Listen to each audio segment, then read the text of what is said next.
गांव दनौदा में कलयुगी मां ने जो जुड़वा बच्चियों को गला दबा कर मार दिया था और शमशान घाट में जब परिवार ने दफना दिया था, मतलब कि उनको दोनों को दबा दिया था, तो उस पूरे मुद्दे के ऊपर गांव के सरपंच से हम लोग बातचीत करेंगे कि सरपंच का इसके बारे में क्या कहना है। जो शर्मसार करने वाली गांव दनौदा में घटना हुई है, आसपास के पूरे एरिया में रोष है इस घटना को लेकर, तो गाँव के सरपंच का क्या कहना है, उनसे बातचीत करेंगे। देखो जी, आपने भी पता है कि जो घटना हुई है उसका है ना, जितना भी मतलब कि खंडन किया जावे, जिसका है ना मतलब इससे बुरा कुछ हो नहीं सकता। अपने आप में ये तो मानवता पे कलंक है। तो मेरी तो यही आपसे कहना है कि जो भी घटना हुई है उससे मानवता शर्मसार हुई है। आपके संज्ञान में कब आया मामला? ये मामला मेरे संज्ञान में जिस दिन घटना हुई थी उसी दिन आ गया था, क्योंकि जो परिवार था वो भी मेरे टच में है। उन्होंने, मैं बाहर गया हुआ था, उन्होंने फ़ोन से मुझे सूचना दी कि हमारे परिवार में ऐसे ऐसे 2 जुड़वा लड़कियां थी और दोनों की मौत हो गई है। तो मैंने काउंटर सवाल किया कि भाई किस कारण हुई है, कितनी बड़ी थी। वो बोले जी सिर्फ 9 महीने की ही थी। तो मैंने बोला कि फिर कारण क्या है। वो बोले कि हार्ट अटैक के कारण हुई है। तो पहले एक लड़की को आ गया तो दूसरी भी ऑटोमेटिक ही उसके साथ ही मतलब कि वो उसकी भी डेथ हो गई। तो मैंने बोला कि भाई आपने पोस्टमार्टम वगैरह करवाया है? तो वो बोले नहीं जी ऐसा तो कुछ नहीं किया है। और उन्होंने ये मतलब कि एक नेचुरल घटना मान के, हार्ट अटैक की मान के उनको मतलब सबों को दफना दिया था परिवार वालों की मौजूदगी में। तो उसकी जो लड़की के परिवार वाले हैं वो भी आ गए थे और यहाँ का परिवार था वो भी मौजूद था। उन्होंने उनको है ना अपने मतलब बड़े बड़े बुजुर्गों की देखरेख में उनको दफना दिया था। सरपंच साहब, जो ये शीतल उर्फ काली जो दनौदा गांव की बहू है जिसने कारनामा किया है, बताया जावे इसका पहले भी कहीं और पे भी शादी कर रखी थी, इसका नेचर भी कुछ और रहेगा था? देखो जार जोर दिया गया परिवार को, बता रहे। देखो ऐसा है कि पहले तो जब तक कोई अप्रिय घटना नहीं होती तो उसका बैकग्राउंड आगे नहीं आता, वो छुपा रहता है। जब इस परिवार के साथ भी ये घटना हुई ना, इनको पता चला कि उसकी माँ ने उनको मारा है तकिए से उनका मुंह दबा के, तो तब उन्होंने इसके बैकग्राउंड को उजागर किया है। क्योंकि वो तो इन्होंने भी पता था पहले, जब ये इसकी दूसरी मैरिज थी लेके आए थे तो पहले भी पता था, लेकिन वह समाज में बुराई के डर से है ना अपनी उसकी बैकग्राउंड को कोई नहीं दिखाता है कि वह उसका बैकग्राउंड क्या था। फिर उसके बाद उजागर हुआ कि इनका जो पहली शादी हुई थी उसमें उन्होंने उसके परिवार में ना भाई सब्जी में जहर दे के उसके बच्चों को और उसके पिताजियों को भी मारने की कोशिश की थी।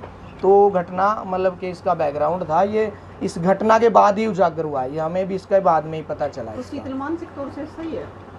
देखो जी, मैंने बात की थी उनसे तो वो ऐसा तो कुछ लगा नहीं है, क्योंकि इस कंडीशन में ज़्यादा बात करनी भी अच्छी नहीं होती। मैंने तो सिर्फ यही पूछा था कि ये कैसे हुआ, बोली कि मैंने ही कर दिया। सरपंच साहब, कल हुई थी या पहले मतलब पंचायत हुई है इस मामले में, और बता रहे हैं गांव वाले की पंचायत में शायद समझौता न लेकर कोई बात हुई थी, लेकिन फिर कई गांव वाले ने कहा कि भाई माफ़ी नहीं देनी इन पर। देखो मेरे परिवार में एक डेथ हुई थी कल, मेरे चाचा जी एक्सपायर हो गए थे, मैं उनके दाह संस्कार में बिजी था तो मैं तो नहीं जा पाया था, लेकिन मैंने बाद में फीडबैक लिया था कुलदीप से जो उसका बड़ा भाई है। तो बोला कि बड़े थे जो उन्होंने मना कर दिया है कि भाई जिसने जो किया है ना उसको सज़ा मिलनी चाहिए।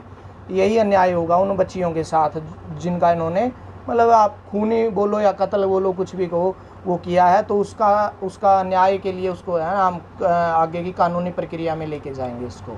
आप गांव के एक मुखिया होने के नाते मतलब आप क्या मांग करते हो इस चीज़ की जिसने ये अपराध किया? देखो जी, आज मैं भी मौके पर ही था, आप सभी वहाँ पे मौजूद थे। तो अभी तो पोस्टमार्टम होगा, उसके बाद ही क्लियर होगा कि भाई बच्चों की डेथ है जो वो पता नहीं कह तो रही है कि खुद ने किया, लेकिन वो बाद में पोस्टमार्टम के बाद ही क्लियर हो पाएगा कि उसका कारण क्या था। और मैं तो यही कह रहा हूँ जो कानूनी प्रक्रिया को फॉलो करते हुए प्रशासन को और परिवार को बच्चियों को न्याय दिलाने के लिए जो भी उचित कार्रवाई वो उसमें सहयोग करना चाहिए। तो शीतल ने खुद कबूल किया कि मैंने किया? देखो जी, वो पता नहीं, वही बात है कि वह मेंटली टॉर्चर हो रही थी वो या फिर वो किया है खुद ने, वो बोल रही है कि हाँ मैंने खुद ही किया है। ऐसा हो तो नहीं सकता कि एक ना हार्ट अटैक है जो दूसरे में? नहीं, है तो ये तो मतलब कि हर एक को पता है। और 9 महीने की बच्चियों को हार्ट वाली मतलब ऐसी कोई बात नहीं है। देखो है तो कुछ छिपा हुआ है जो है इसके अंदर, वो बाद में पता चलेगा। आज पोस्टमार्टम होने वाला है, उसकी रिपोर्ट के बाद ही कुछ कह पाएंगे आगे के। आपके गांव का नाम है आज सुर्खियों में सोशल मीडिया पर।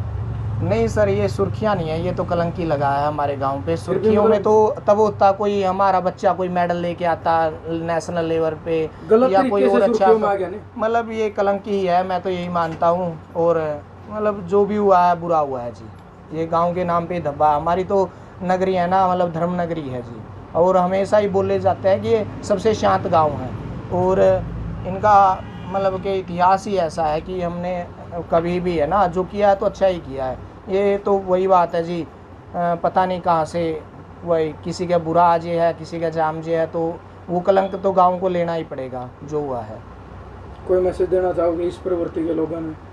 बस यही है, एक बात है कि जो खुद के जिसने 9 महीने तक उनको जन्म मतलब पेट में रखा है, तकलीफ़ सही है, और उनको उसको पालना पोसना चाहिए था, उनको अच्छी परवरिश देनी चाहिए थी। ये तो मतलब कि कायरता ही हुई जी कि अपने ही मतलब बच्चों को उन्होंने अपने ही हाथों से मतलब ख़त्म किया है। तो मैं तो यही कहूँगा कि भाई अपने बच्चों को भाई प्यार दें, परवरिश करें अच्छी, और उनका ना ध्यान रखें। यही मेरी सभी आपके चैनलों के माध्यम से सभी लोगों से अपील है। आपका नाम जी? जितेंद्र धनोदा।